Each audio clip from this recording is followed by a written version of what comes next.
Drink it in, man.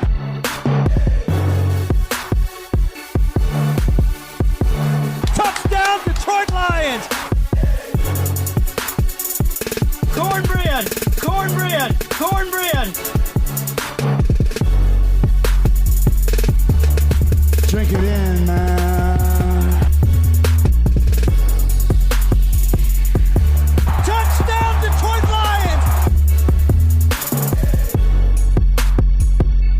Touchdown, Detroit Lions!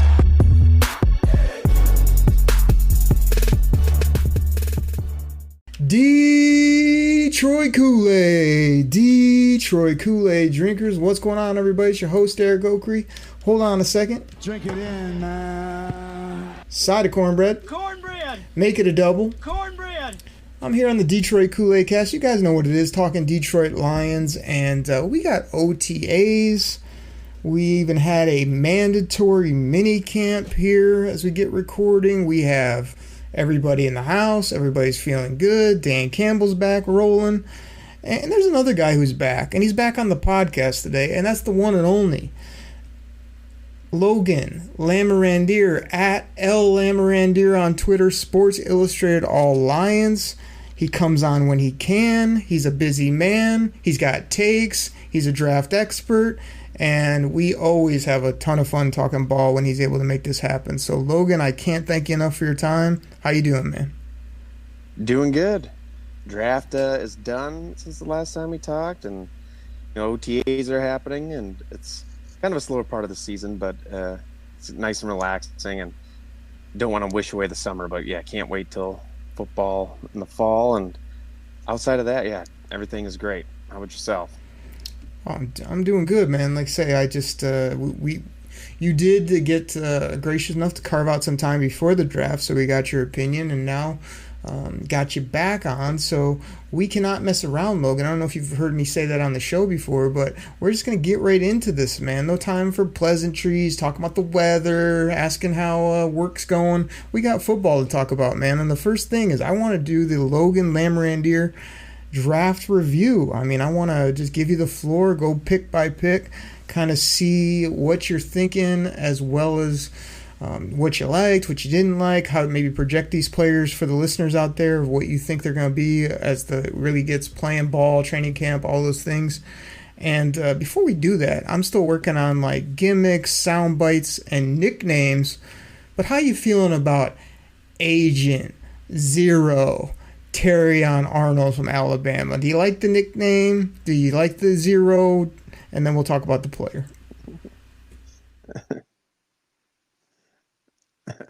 I like the nickname because I like the number 0. I think it's cool that he's wearing it.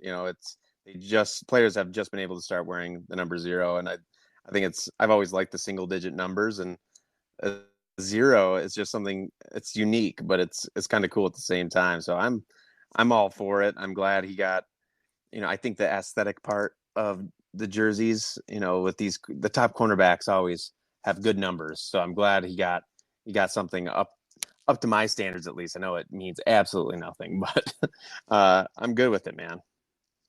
That's right, man. I do like these new crispy jerseys, the colors, the big block numbers. I will disagree with you that I hate 0. I like single digits, but not 0, especially on my top corner, who it doesn't look swaggy enough. I do like Agent 0 as kind of a nickname, but I want your thoughts on Terrion Arnold, because when they made this pick, me and Choppy couldn't have been happier. It's the live pick that we made. He's just a tremendous kid, a top-end personality, a good football player. I mean, everything about him. So I want to know how you felt when they turned this card in, when he went out to the 200, 300, 500,000 people that were downtown Detroit. I mean, you had to like it overall, right? Oh, yeah. When he started sliding, you wondered if the Lions would go up and get him. They brought him in for the private visit, so you could tell that they were interested, and they should be interested. I did have Quinion Mitchell ahead of him, I think, probably just due to the speed factor, because that's really the only complaint I probably have with Arnold, is you just wonder about that top end speed. But everything else in terms of hips and being able to find the ball, getting his hands on passes, and then those are the important parts of cornerback. But also the Lions really care about run defense, which is also important. But he's a great run defender as a former safety, not afraid to hit people. And if you've seen interviews, he has confidence and swagger, and you definitely need that as a cornerback in today's NFL. So yeah, they moved up 5 spots, and for him to still be there was a bit surprising. So I do waver back and forth by going up the 5 spots and trading away a mid-round pick. It's like Kool-Aid McKinstry. I would have been fine with him if they waited and got him. I think Kool-Aid was kind of the forgotten man a little bit just because he didn't have a great season last year, but he still is an All-American type of player and was a bit bigger, maybe probably a little faster, but Terrion just gets his hands on a lot of passes. But you also look at that he had like almost double the amount of targets as Kool-Aid did. And I feel like that's a large reason of why his interception numbers and pass defense numbers were so high. And they were the highest in the SEC.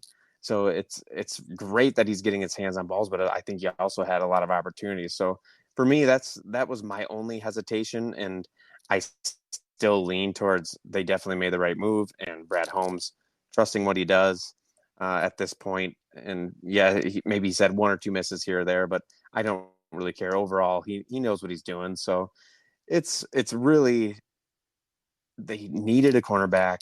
They went and got a lot of draft evaluators best cornerback in the class, and I can't really be upset about it at all. I'm actually very happy about it. So to me, I think it was kind of a no-brainer that once he started falling, you could trade up for him and get him. So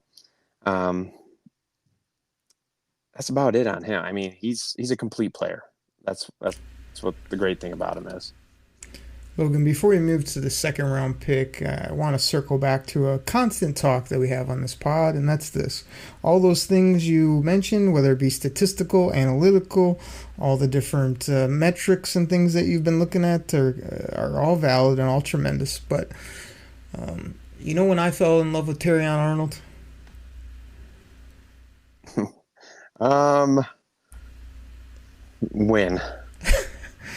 When they picked him, because afterwards I got to see his post-draft interview, I got to see the $1 Million Smile, I got to see this YouTube video he just put out where he's the Pied Piper, the coolest guy ever. I got to see where he went to the beach and this guy is dieseled up, looks like a 10-year pro.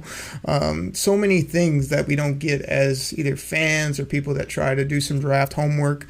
And it just comes down to what me and you talk about, Logan. Like, this guy not only loves ball, like, he has an infectious personality, not only in person but for the game, that I think is just worth so much more than the pick or exactly what he does in his first couple games. It's a perfect fit culture-wise. He's going to be a fan favorite. He's going to make plays, like you said, on the ball. He's going to be a great teammate. All those things are just making me so much more excited about this person and about him as a player. So that's where I'm at with it, man. It just keeps growing every day. And same thing with like Jack Campbell and some of these other guys that we're getting. It's like I love what they do on the field, and I love some of their measurables and what they can be, but the most thing I love is that they're just dogs. They love the game, and they're just going to be great team players for a long time here. I see these guys being captain types. I see them being producers, as well as just like I say, it's something special when you can have that type of energy that Terrion Arnold has, and everybody just rally around you, and you have that type of confidence. Like, love everything about it. So, well, there you go, bringing up the intangible aspect that I always typically just gloss over. I got to get it in. Prospect, but you're very right. Like, yeah, the interviews have been amazing of him, and you can tell the type of person he is, that he is going to be a great culture fit, and he's very easy to like. So yeah, I'm glad he's a Detroit Lion for sure. So second round, there were some other players on the board.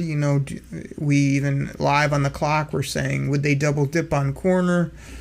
I kind of thought not so much, but when they did do it, it's kind of like, well, good, because we haven't been able to cover a coffee table. We can't play anybody on pass defense, so to get Agent Zero, and then to come back with, I need some guidance here, Logan. Do you like Rake, Rake, or do you like the Straw? What do you think? I think I like the Rake probably a little better. I was hoping you'd say the Straw, because then I could do this. Drink it in, man. Fits. Yeah, okay. Just imagine if we got Agent Zero out there, the Straw, and then what if we got this guy on the other side? It's not unusual to be There it is, Logan, the Carlton, along with the Rake or the Straw and Agent Zero. But let's talk about Rakeshaw, man. They double dipped on the corner. We had heard they like this guy. We know he's scrappy. We know he's physical. But, man, it just seemed to be nice value and a player that even if he doesn't have to play right away, but I think is very nice value pick, good position in need, nice future dog maybe for this team. So I like a lot of things about him. Yeah, I have no issues with them going back-to-back corner just because it was a very weak position and they needed to inject some youth into it, and that's exactly what they did. And Rakestraw, for a while there, he was getting mocked at the end of the first round, commonly to the Lions, because the Lions, there was a connection there even in the pre-draft process, and they brought him in for a private visit as well, the top 30. So you knew they would like him. You obviously knew if you watch any film on him, just his play style and how aggressive he is, especially towards the run, that was going to check the box that the Lions coaches looked for. But it's kind of funny because in a lot of ways, I feel like he's very similar to Terrion Arnold. Both these guys, Rakestraw and Arnold, were the top graded run defense corners per Pro Football Focus and last year. So it's like, okay, yeah, the Lions have a type. But again, I go back to I feel like priority number one with a cornerback, you need to have guys that can cover, and both these guys can. And Rakestraw is, I would say, more quick than fast. A 4.51 40, which, for a corner is pretty average. But I think the concerning part I had was just with the flying 20, which is the last 20 yards of a 40-yard dash. That's typically your top end speed. And you can calculate that out by using, the 20-yard split versus their total time. And Rakestraw he wasn't dead last, but he was close to the last of all the corners that ran, which you would assume means the top end speed is not great. And I know the Lions have all the GPS data on what these guys' top end speed is, but Arnold wasn't a whole lot better in that flying 20 either. So that's the part I have that's concerning. But if they have help over the top, and I think these guys are like glue underneath, it's just more so when you go up against the elite speed receivers, are they going to struggle with that? But again, outside of that, there's just so much to like about both players. Rakestraw, his ball production, at least in terms of interceptions, weren't what Arnold had, and it's probably a reason why he lasted until he did. But he still gets his hands on a lot of passes, and he's just a tough player to deal with. But Rakestraw, I was happy with where they took him. If they took him in the first round, yeah, I probably would have been upset. But I do, like you mentioned earlier, think that the value of where they got him was pretty solid. On my big board rank, I had him at 53. He went 61st overall. So that's actually better value than in terms of my rankings. But yeah, I don't think you can go wrong. The Lions need cornerback help, and they struggled mightily with depth last year. And now, at least looking at the preseason roster, if Emmanuel Mosley comes back, they're going to have quite the log jam at corner with just a lot of potential that could definitely turn into something. Because I think corner, if they could fix that corner spot, you can go a long ways. That was definitely their biggest area that they needed to improve from last year. And really one of the few areas for a team that's trying to make it to the Super Bowl, you definitely have to improve those spots where you're weakest. And that's what the Lions did back to back in rounds 1 and 2.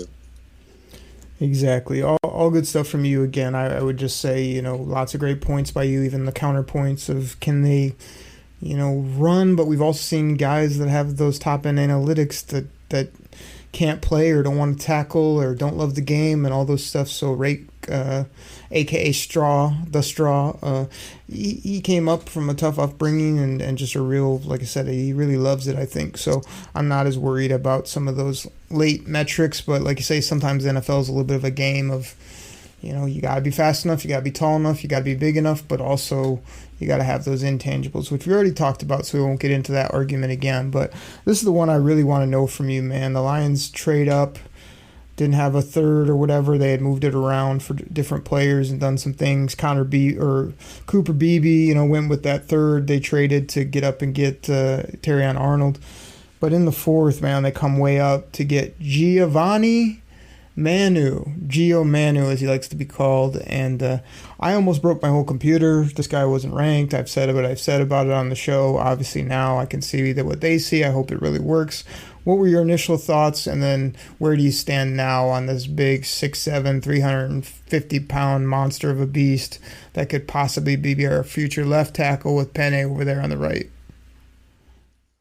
Yeah, I thought he went a lot sooner than he would. I know the NFL was doing their due diligence on him because he was basically in the pre-draft process visiting with every single NFL team. The Lions, you'll see a trend here. The Lions also brought him in for a top 30 visit. So that's really when he went on my radar. But I just couldn't really watch much film on the guy. There wasn't much film out there, at least accessible to me. And everything I read about him is, just looking at his testing numbers. Yeah, it's easy to see. He's just one big giant ball of clay. I mean, giant at 350 pounds, 6'7", 5-second 40-yard dash at that weight. Like, the guy is just a crazy athlete that you don't come across all that often. And in the fourth round, you're trading next year's, they gave him next year's third round pick to move up to get him. I felt like that was a lot to give up for such a project player. And the Lions need a swing tackle, I thought, more so immediately. And I don't think Manu is going to be really ready anytime soon. And maybe he could surprise us and he'll come in right out of the University of British Columbia and come into the NFL and just tear it up. But I don't think that's going to be the case. He's going to be a long-term project. He's going to take up a spot on the roster for that time. So that was my biggest issue, is just how much they gave to get him, to move up to get him, and how many years it's going to be before he's ready, if at all. I mean, it's a giant risk. And the kind of comparison that always comes up is the Eagles tackle, Jordan Mailata. He's a great player, and he came from rugby, but they took him in the 7th round. But he was also kind of like the Manu type of player who you didn't know what he was, just a big giant athlete, and that seems to work well in the NFL. So it's just tough to say. You have to wait this one out. I just thought it was a pretty big risk to send future draft capital for a guy who I didn't think would be drafted in the middle rounds. And yes, he's a big athlete, but I also had, looking closer at all of his testing numbers, like, he wasn't a super agile guy for his size, which you would expect for a massive human being like that. But for as good of an athlete as he was, I hoped, and maybe he just wasn't trained up and didn't spend a bunch of time like other NFL prospects training for the 3-cone drill and the short shuttle. But those times were well below average. But he can definitely move people, and he has something that you can't teach in his size. So it's one big giant risk, and I don't know how it's going to play out. Brad Holmes is going to look like a genius if it works out well, and if it doesn't work out, it's probably going to be one of those things where most draft analysts were like, yeah, like that was a head scratching move, why you traded up in the 4th round to get him. So we'll trust Brad Holmes, and it's definitely exciting to see his progression, because he's a massive human being, and it's going to be fun to see him out there move some people around if he can, kind of progress as he needs to. One quick counter too is I feel like if a lot of the NFL draft is kind of a game of chicken. You know other GMs know about this player. You know that there's some internal buzz. It's kind of like who's going to be able to get him when, and I feel like sometimes you do. Those are the ones that seem like a reach, as we call it, or an overpick, but really those guys know inside the league as well as.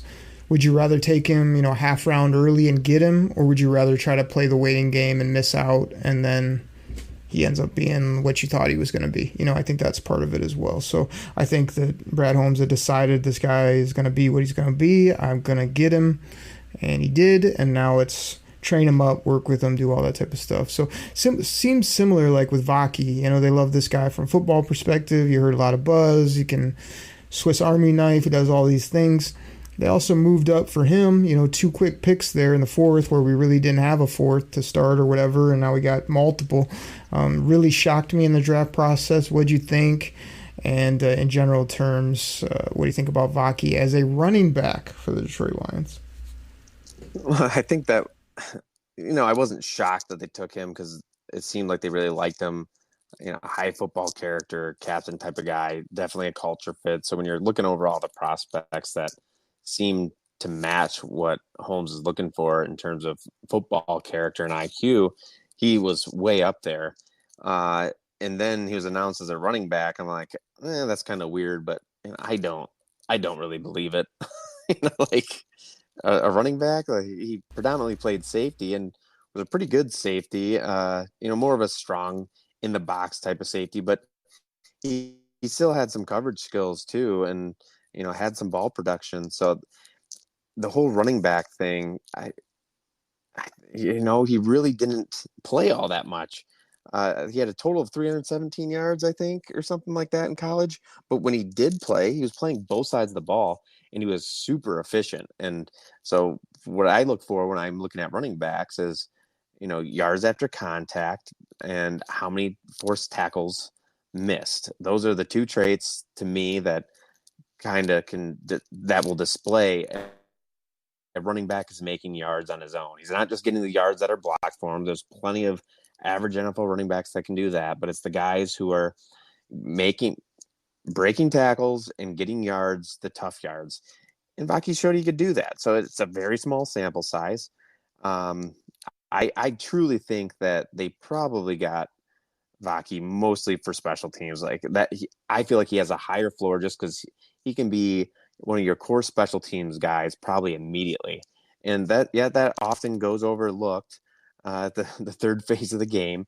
It's not as important, but there's still some significance to having a strong special teams, and Vaki can do that. And if he is able to develop and the offense side of the ball, he seems like he has pretty natural hands, and he's explosive. He doesn't have that top end speed, but he's still explosive, which is far more important as a running back to be able to burst through the hole and make people miss. And he does all that. So he was down my board quite a ways. I think, he was around 200 for me, and he was drafted 132 overall.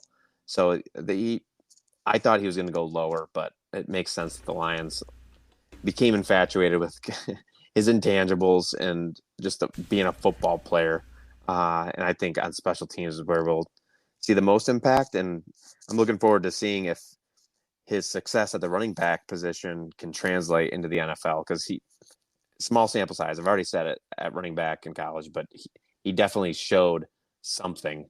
And I was a bit surprised he didn't play a little bit more running back if he was that productive in college. So it's, again, 4th round pick. We'll kind of wait and see how they develop. And that can be a game of chance. You never know. And we just have to wait and see. 2 quick side things from me. I really like what Scotty Montgomery had to say about Vaki, about how he came in, had watched all this tape, had all these notes written down about things he had been shown or told. That showed me a lot. Again, off the field, Logan, but impressive, and I think leads to him being a nice pro probably earlier than most. And the other thing I want to let people know, I haven't went on this rant, but maybe I'll do it in a few weeks, is that I think a lot of times as Lions fans, we think that we get a player or 2 even, and we're like, oh, we're good for the next however long. Like, The NFL, man, you could have two great running backs, and by week 3, you could be down to the third, fourth, fifth guy. It can happen that quickly. So I know we love Gibbs because he's a multi-dimensional, positionless. Wait for it. Elite weapon. And then you got Demo, but I mean, come on, Vaki could be really nice too in that rotation and push. Come on, Craig, down a spot or two. So I can see it from that perspective too.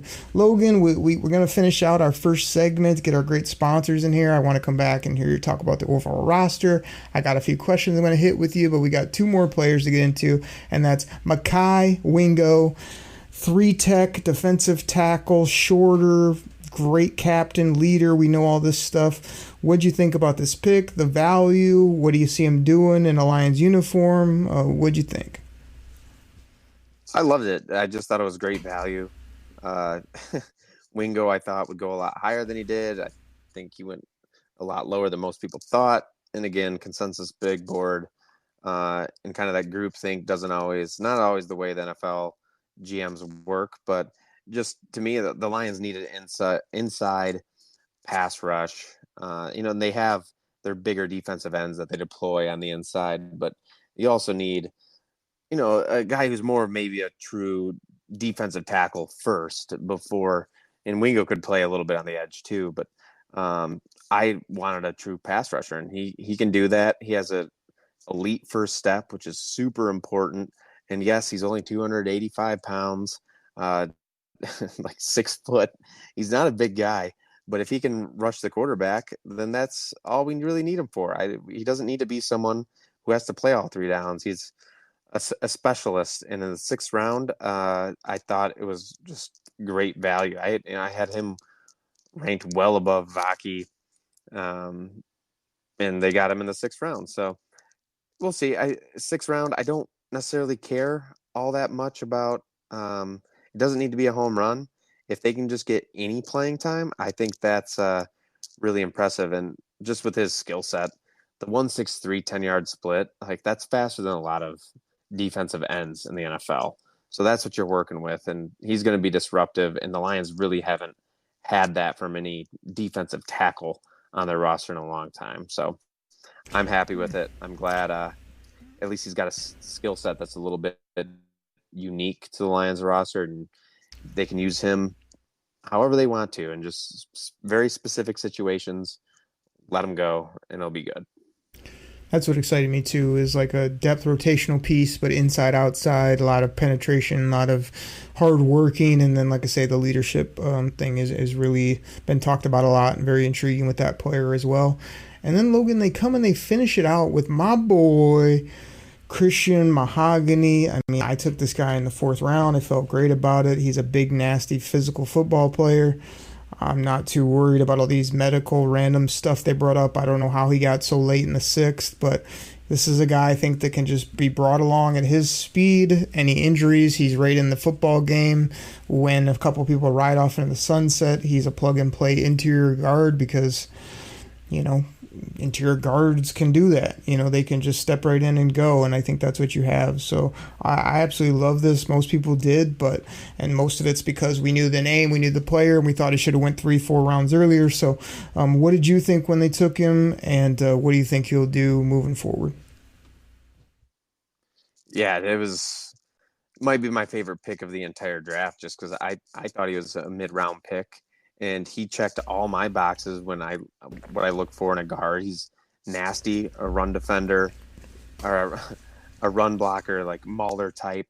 And he has athleticism too. I mean, the 4.53 short shuttle that he had, you see all these different guards, all the best guards, all can move laterally really well. And the short shuttle is a good indicator of that.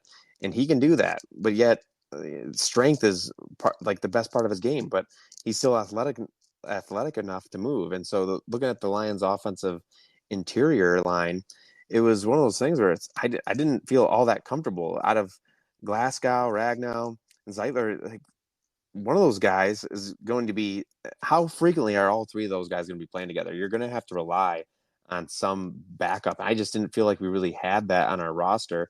And yeah, Mahogany is a rookie, a 6th round pick.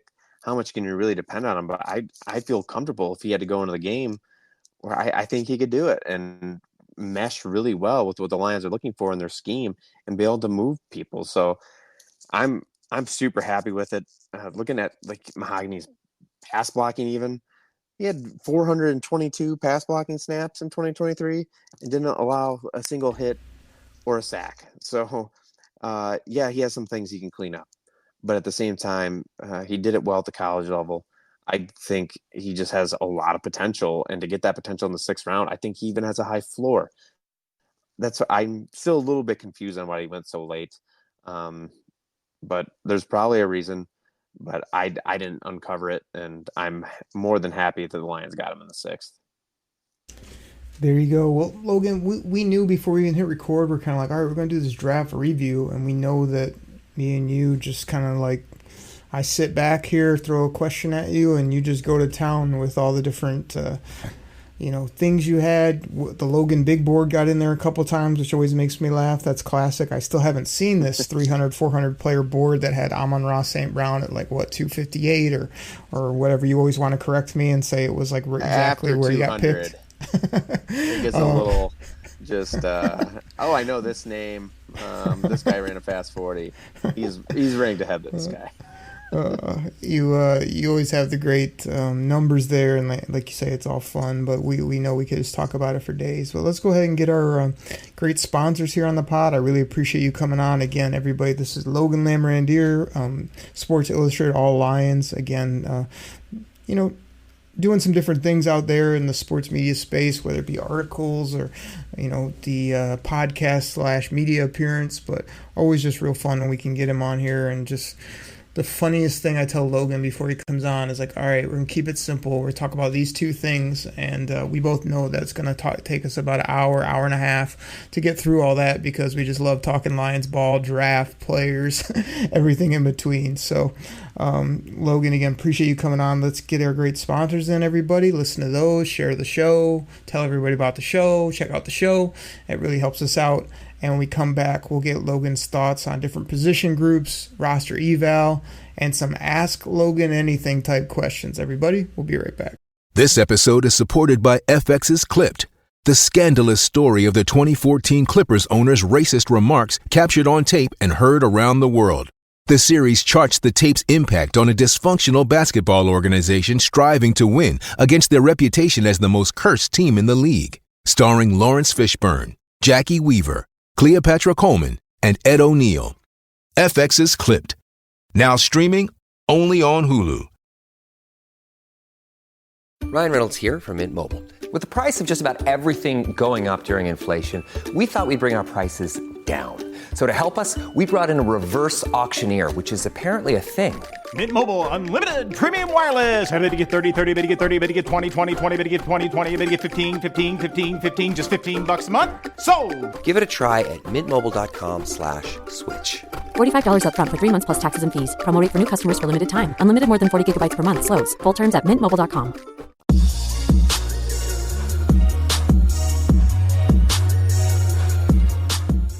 All right, everybody. This goes out to my fantasy football fans out there. Now, you probably heard about Reality Sports Online, the most powerful fantasy sports platform where owners can build and manage their fantasy team like a real NFL general manager.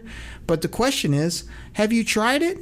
I mean, we're talking free agency, multi-year contracts, rookie drafts, multi-team trades. You could put franchise tags on guys. It's as close as you're going to get to being an NFL GM. But do you think it sounds complicated? It's not. I'm here to tell you it's the best thing about Reality Sports Online is it's just more fun than your normal fantasy league, but it doesn't take barely any more time. After all this, are you still not sure? I mean, come on now. You can test your general manager skills by going over to Reality Sports Online, call it RSO. Please go check out realitysportsonline.com right now.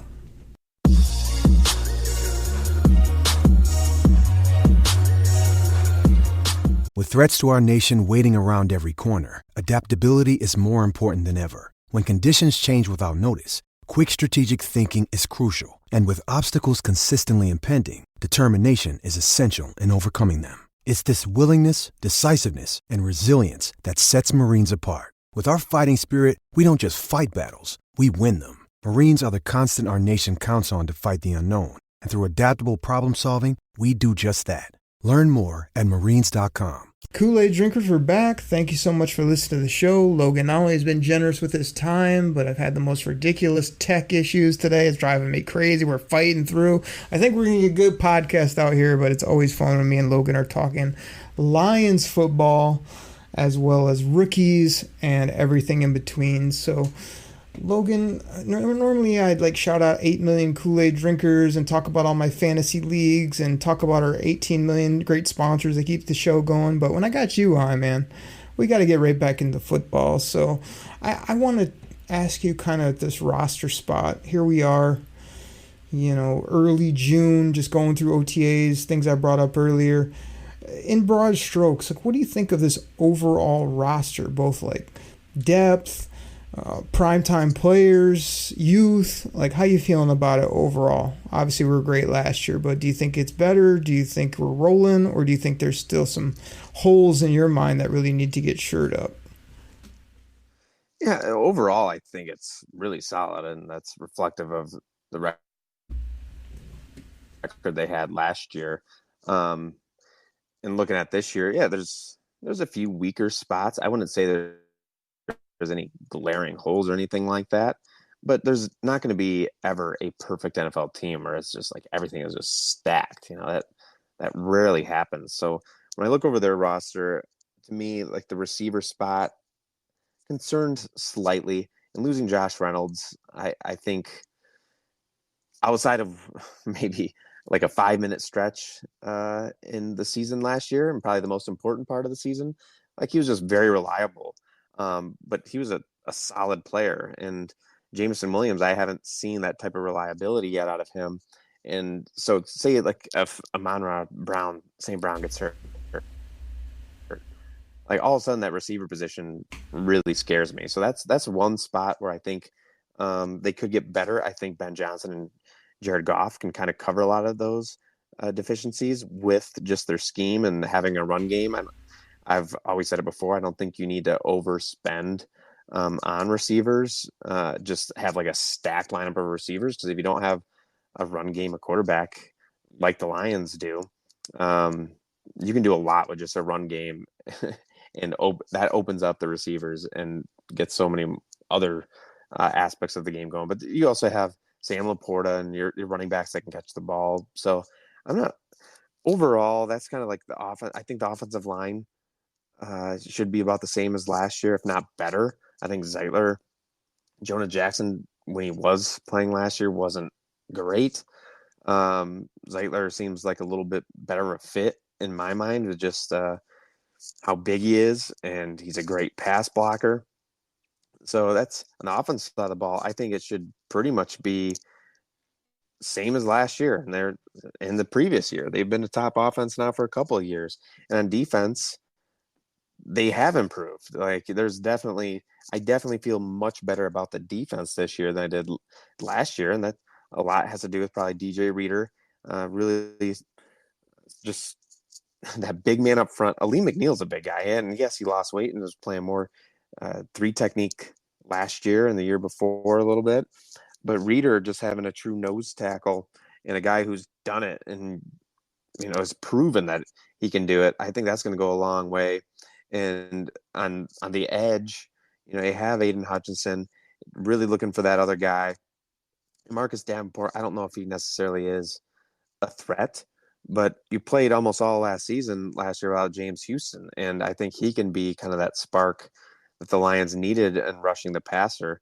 In the secondary, linebackers still the same as last year. Maybe if Jack Campbell can continue to progress, and Derek Barnes played well last year too, so it's not like, maybe if Jack Campbell played more and lived up to that first round billing and started being everything I think he can be. I really like Jack Campbell. The linebackers could be awesome. The whole defense is just I think relying on the cornerbacks that the Lions brought in, if they could shore that up, I think the whole defense is going to be way better because they were the ones that were having the issues. And now Carlton Davis, Aaron Arnold, Rakestraw, those guys are the big, very important pieces. I guess they're young. Davis has been in the league now for 5 years, going into 6 year, I think. Could be wrong, but if the cornerback position gets shored up, I think their defense can be, middle of the road, maybe even top 10. So there's between a top offense and looking at the roster on the defense, yeah, they should be right back where they were last year in my mind. So my follow-ups to that were ask Logan about the receivers, maybe check in with the D-line, how about the O-line, maybe the corners. I think you covered it all right there. I guess what I'd say is that, the Lions had such a great season last year. They're like a couple fluky plays, which I don't know about you, but it still drives me nuts every time it comes up that we're up 17, all the stupid stuff that happened in the second half, which wasn't like a game in October. This was to go to the Super Bowl, and you absolutely crumbled, folded like fresh laundry. It was ridiculous. So that still drives me insane. So when you say like a good roster, I expect them to be right where they were, better, and everyone's expecting better. Like, I think people are thinking this is like the NBA, where like if you come up short, you're just there for the next half decade, and you're always in that same spot. You get over the hump, and then you win the championship. Like, it can change very quickly with football. So it's this weird dichotomy where I feel like they're better, but I'm not as confident that we're going to be as healthy or roll or get the type of W's and stuff that we got last year, even though I think I've been on the pod projecting division titles, 12, 14 wins, Super Bowl. I have said those things, but I also think that a step back or some bumps in the road are very doable. Now, you did start off talking about the wide receivers. You didn't mention my boy DPJ, Donovan Peoples-Jones from Michigan. This is a guy I've loved ever since the draft process. He kind of had a little bit of a lackluster college career towards the end, but freaky size speed mixture, good kid. He's been in the system now. Like, I'm really thinking that he could be a surprise, and I want to kick it back to you about J-Mo. You see all these tweets, breakout season loading and all these GIFs and whatnot. And it's kind of like, I'm a fan of hashtag J-Mo fast, but what even is a breakout anymore? What's he going to break out with? 35 catches, 40 catches? That's a breakout based on the 20 that he's had in 2 seasons. So I don't even know what is his ceiling. Is he a 70, 80 catch, 1,200 yard, 8 to 10 touchdown type football player? If they use him, but I just haven't seen it. It's one of those, like, I like to project, but I just haven't seen enough to say he's going to make that type of leap where he has 65 more catches than he's ever had in a season all of a sudden, but he has the opportunity. So you brought up receivers, and those two things jumped out to me of what is J-Mo in your opinion, and why do you hate DPJ so much, just like you hated DeAndre Swift? Okay. I don't hate DPJ at all. And actually, I thought, he showed plenty of promise when he was with the Browns, and then last year, even in the small opportunities that the Lions gave him, he did make some plays. So there's some potential there. For whatever reason, despite his athletic testing, I just don't see that on the field. And maybe he's just a long strider or something, but I don't see that same burst. But he's got some good size. I think he can be a quality, like, depth type of piece, and I don't think he can be a Josh Reynolds type, but maybe he could. We'll see. I hope he does. I'm a Michigan guy. I'll root for him. And then with J-Mo, it's just tough because he has the speed, and that's obvious. And when he gets the ball, it's just a home run, like, waiting to happen. But it's just all those little consistency things that all the top receivers, there's so many receivers that are in the NFL that aren't overly fast, just average speed. And yes, there's the exceptions where there's the speedsters who just tear everything up, and it definitely helps. But there's a lot of really good receivers that put up huge numbers that you don't have to be fast for. What they're good at is the small little things like route running, catching in the nuance of the receiver position that I just haven't seen out of Jameson Williams. And maybe that develops. Again, we've talked about progression with younger players over how many different guys now on this podcast. So it's like maybe he does take a step, but I think Jared Goff just works really well with guys who are consistent. He knows where they're going to be. And whenever Jameson Williams gets a pass, it always does seem just a little awkward, whether it's the timing or the ball adjustment by Williams. So I'm hoping that his playing time obviously will probably increase by a lot, that he starts getting in a groove and a rhythm, and he can take plays that most people might only make 20 yards, and he can take it to the house. So there's always that upside with him. And honestly, if he makes one big play a game, like it's probably more than worth it to have him out there on the field. So I'm just conflicted with him. I think he's more of like a gadget piece at this point, and we'll see if he's progressed in the offseason and worked on routes. It sure seems like he has been working, but sometimes it's just not as natural for others as it is for different players. So it's, again, another player. We'll wait and see where he's at. I still have high expectations for him. In my mind, a breakout season would be like a 900-yard season. I would consider that to be a win in my mind.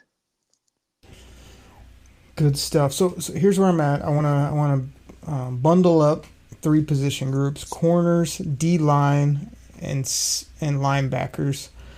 To me, the reason I like all 3 of these, and I know you hear all the things that are out there about who's going to rush across from Hutchinson, or just like that's the only thing people talk about nowadays. It's like, well, we have other bodies. We've done pretty well with a bunch of stiffs the last couple years. 97's only getting better, so I'm not as worried as most. But the reason I bundle these 3 groups up is because I feel like corners, we have so many more good options, like you talked about earlier, than before. Before it was like we got 1 or 2 guys maybe, and then a bunch of guys that are straight from shining shoes at the bowling alley behind them, or the guy that was out wearing the costume, twirling the sign, trying to cover like top corners. It just doesn't work well. So now we have all these bodies, D-line, like I just said, saying that we stay pretty healthy. You can roll guys off the edge. We have guys in the interior that can roll, that can play similar positions, and that can penetrate, that can run stuff.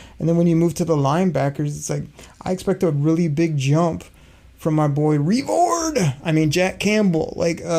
Jack Campbell is no-nonsense football player that's coming into his own, that, makes some mistakes still, but you always see him around the football. You always see him making plays. And, oh, by the way, he's 6'5", 240-some pounds that can bang and hit you, which is what football's all about. So I feel like we have so many linebackers. I mean, we could have 3-4 guys go down before you even get to Rodrigo.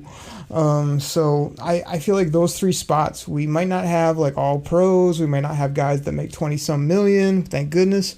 And we might not have ultimate game changers, but we got bodies, we got depth, we got guys that can roll, and multiple guys that I think can be more productive than you would think on the surface. So that's why I love those 3 groups. What about you?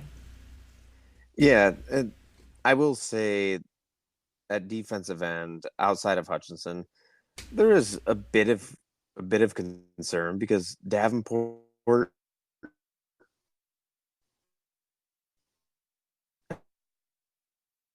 has an injury history. James Houston now here out of him where he just tore it up. Like, can we expect that type of dominance?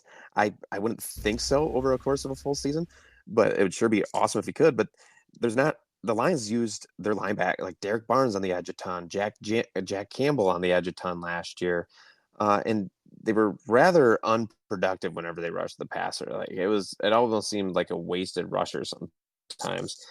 And there was a lot of different ways the Lions manufactured pressure, and going down the stretch at the end of the season, they did find ways to get to the quarterback. So if they can do that, that's great. But every once in a while, it's nice just to have, all you have to do is rush 4 players, and you're going to have your defender beat the player across. And that's, Hutchinson does that a lot. McNeil has shown he can do that. But outside of that, on the edge, you have a lot of bigger edge players that are a bit of a tweener and are definitely not true pass rushers. Josh Pascal, John Kaminsky, maybe even Wingo falls into that role. So there's a lot of different ways to do it, but I would have preferred the Lions, not preferred, but just I wouldn't have been upset if the Lions drafted an edge rusher that was more of a true pass rusher to line up alongside Hutchinson in the passing downs. So you're one of those people. What one of those? I think that the position could be improved. I think it could be. It's not a perfect position. One of those guys I made fun of with that goofy voice that I did earlier, or maybe that's me too because I wanted the kid from Utah in the second round rather than my boy Straw. But no, I'm with you on all those points. I guess I don't know. There's something to be said in football with instead of overpaying at all these positions. I think Brad Holmes just thinks James Houston's a good football player. DPJ is a good player. Some of these guys just need opportunity, health, and the ability to go show it, and you'll get nice production out of people that aren't highly paid. So I don't know. I think it's going to show itself. I think that we'll be okay rushing the passer, especially because sometimes getting after the quarterback isn't just D-lines, edges, interior.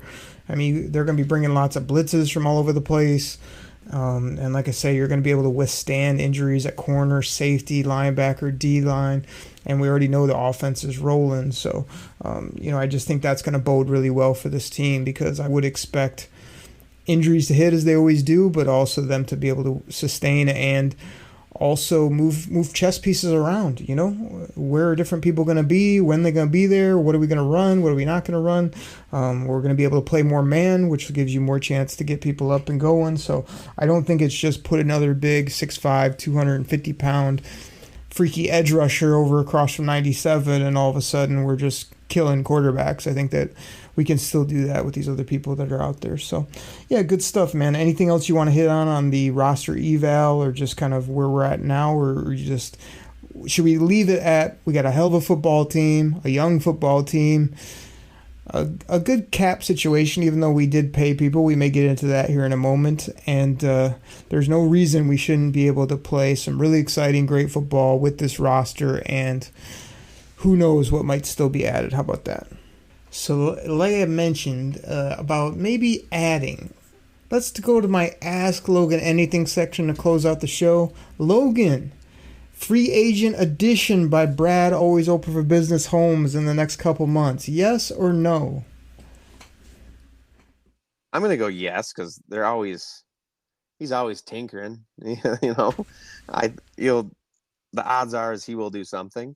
Sometimes it's not always what you think it's going to be, but it would make a lot of sense if they added a safety just to have a veteran in the room. Do you have a name or two on your wish list? Oh, well. I think I know who it might be. I know. And maybe he's not the same player he used to be, but I still think he's pretty good. And he seems to like Detroit, so that's near the top. There were some other guys too. I can't think of off the top of my head. Come on, we know it's Quandre or Justin Simmons. Those are the dream scenarios, right? Oh yeah, Justin Simmons. How did I forget about him? He was one of my big draft crushes that I had, and I've always liked him. And I love that player. I always go back to see, I told you we should have drafted him. Exactly, drafted him back in 2015 or whatever it was. And why is he not picked? Why is he not picked up? It's like you say, his price tag is probably high, but it's probably getting lower because he's still out there. What an addition that would be. So, gosh, I love that. Yeah. We did kind of hint to and talk about BB. Do you see him best at safety or playing nickel in 2024 and beyond? I mean, with what he did last year, why would you even really try to change it? He was a playmaker. There was some struggles here and there, mostly with penalties and just the worst times. But even in college, he was mostly a nickel corner, and he plays his best close to the line of scrimmage. So I'm fine with keeping him there. And when he did play safety, the Lions moved him back to nickel just because it sounded like he was playing better there. So he's just really a jack of all trades type of guy. So just put him wherever. I think he can do it all. Um, and I do think that our cornerback depth is greater than our safety depth right now. So he might end up at safety out of necessity. Real quick, one awesome thing I saw was on the Terrion Arnold, aka Agent Zero's YouTube personal video before the draft. Want to know who he was FaceTiming with, who he was laughing with, who he was communicating, having a great relationship? You want to know? You really want to know? I think I know. Brian Branch. Hold on. My boy, Brian Branch. That was incredible. So they're going to be a great mix in that secondary. I agree you can move all around. I also agree why change it, but you move them to safety. Amik and others play that Nick spot, and then you put our guys on the outside. It could really help the overall team and defense and really make it multiple. So interested in all that. Continuing with Ask Logan Anything. Levi, are the Levi's a fit or not a fit anymore? If you know what I'm saying. See what I did? Yeah, well, his time, it's now or never for him. Especially with Wingo coming in and Reader coming in.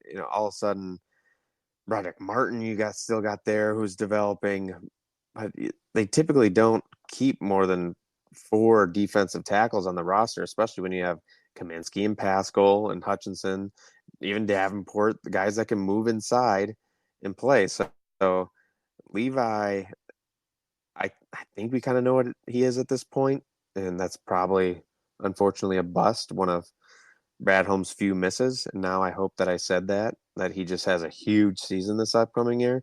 But at this point, I wouldn't be surprised if it's time to move on and see if another player can take his role. And not like he really had a role to begin with anyway. So, yeah. So for me, the Levi 505s or the 702s or I don't even know, do they number jeans anymore? Is Levi even a thing at the stores? I don't even know.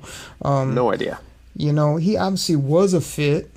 I don't know if Brad Holmes put these on in the dressing room or if why he missed maybe all these medical challenges this player had. Obviously, I do the gimmick on the show, aka Big Denim, which is fun. Only he hasn't really big anything except a big disappointment. So I don't know, man. For me, it's like I hear he keeps getting better. He's not, there's all these things about he couldn't even bend over to touch his toes when he first had these issues, and now he can at least do that. It's like, okay, that's tremendous. Can he get after the quarterback? Can he actually penetrate? Can he make plays? I mean, that's what we want to know rather than how his flexibility is doing in warm-up lines or in the calisthenics. So I think there's still a chance maybe that he's finally back to where he should be and he could kind of be a rotational interior piece. You'd hate to see a second rounder wash out like that, but I agree with you. It's kind of like now or never for big old Levi there. All right, I got a couple more, Logan, and we'll get you up out of here. Appreciate your time. Appreciate you coming on. Appreciate you going through this battle of a pod we've had here with people. If you want to know why we haven't been playing gimmicks and whatnot, yeah, it's been a tech challenge. But like I said, we're getting through it. This is one I really want to know from you, man. Golf contract. Thumbs up, thumbs down, or thumbs in the middle? Yeah, I think we've been on the same page with him that I was always like, once he came over, as more so prove it, and he looked his best on the Rams when he had a running game and a defense, and that continues to be the case in Detroit. So I do think he's earned the contract that he got.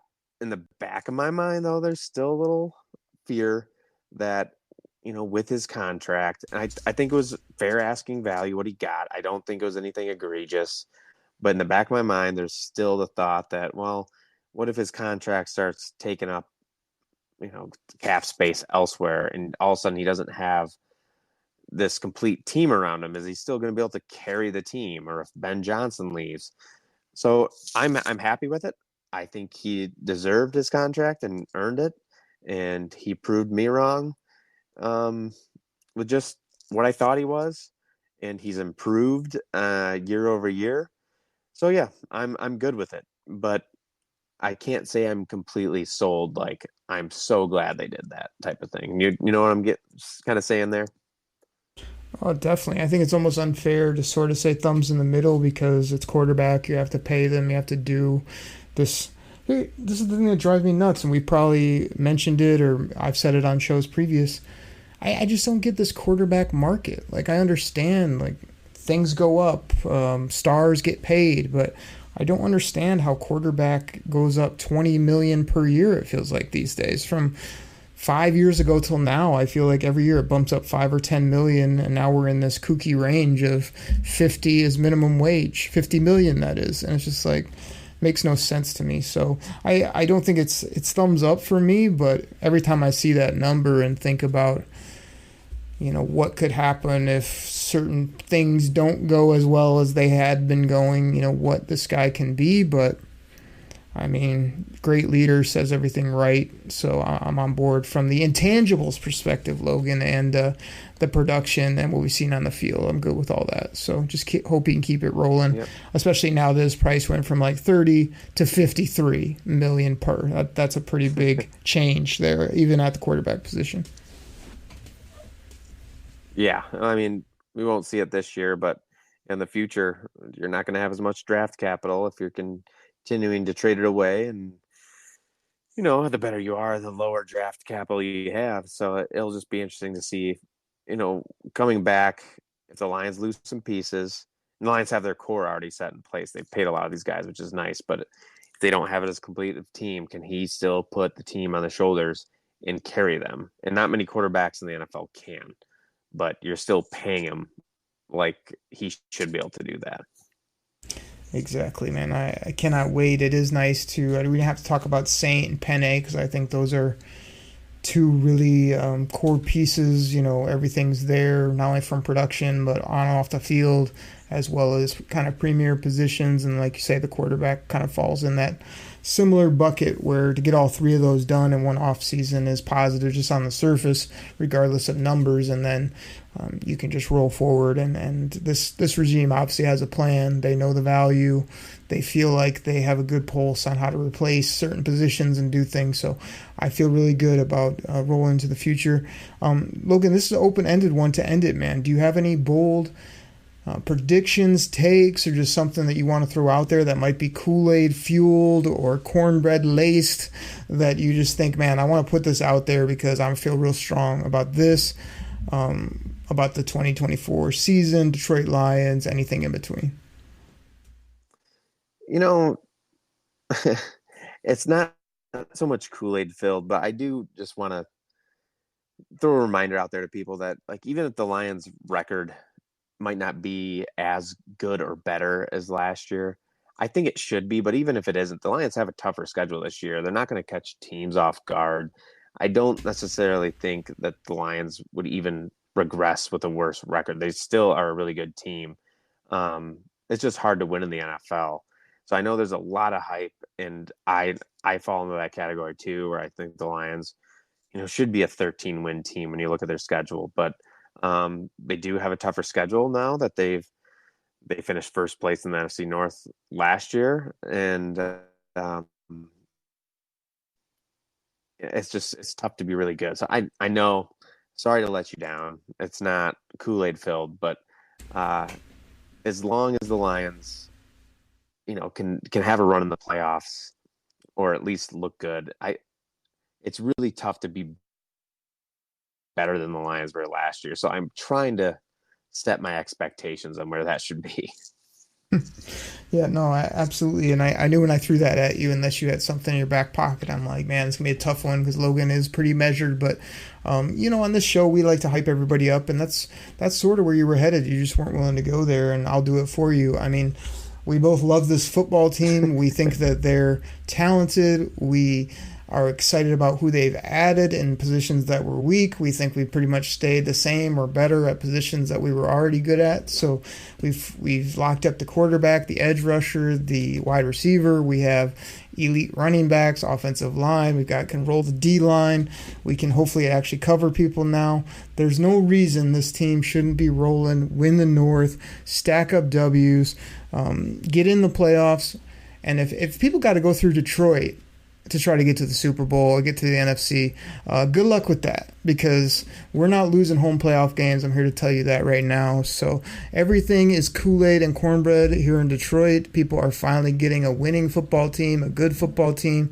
And not only do you not have to apologize for that, like Logan said, enjoy it, and also know that even if little bumps in the road hit or something,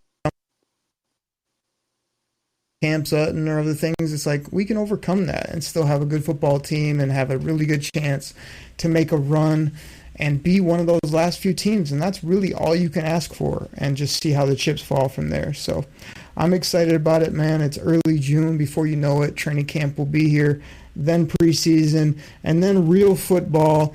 Us versus Patty Stafford, Matty Staten family, opening it up Sunday Night Football, man. Can't wait. Yeah, no, it'll be here before you know it. Can't wait. It's expectations. Expectations were high last year, but these are the going into the season highest expectations I've ever had as a Lions fan. So it's exciting times, man. There is no doubt. So, Logan, you've been very generous with your time, man. I know before we got going, you always downplay, what you're doing or what you're up to. But I just encourage everybody, if you see a Logan Lamorandier article on Sports Illustrated All Lions or anywhere out there Lions related, you see a tweet with some stats or whatever, go give him that follow at L Lamorandier, or find him on Facebook there with his Lions page, because man, you always put out good stuff, and I always try to pump you up when you come on, because I know the people just can't wait to hear you kind of break down the game, talk about the game. They're always like, Okri, why do you talk so much? Why don't you just get out of the way and let Logan do his thing? I'm like, I'm trying, man, but we have fun talking balls. So everybody is kind of looks forward to you coming on the show. I look forward to having you on, and it's just a really great time and a blessing to be able to talk ball and get to know you a little bit better, man. And I just can't thank you enough. Yeah, same, man. I'm glad we didn't wait 5 months this time. Try to do it more regularly coming up. Definitely, man. Well, hopefully. And then we got Joey Christopoulos from Believe Podcast Network and working with Big Ten Network coming up. So I'm going to make fun of his Chicago Bears, and he's going to grill me about the Lions, I'm sure. So that should be fun. But everybody, that's what we got. Go check out Logan's stuff. Drink that Detroit Kool-Aid. I recommend a double-sided cornbread. And we'll catch you next time right here on the Detroit Koolaid Cast. Take care, everybody. We're out. Pack the bags, start the plane. This game is over. It is over. What a comeback by the Lions. Drink it in, man.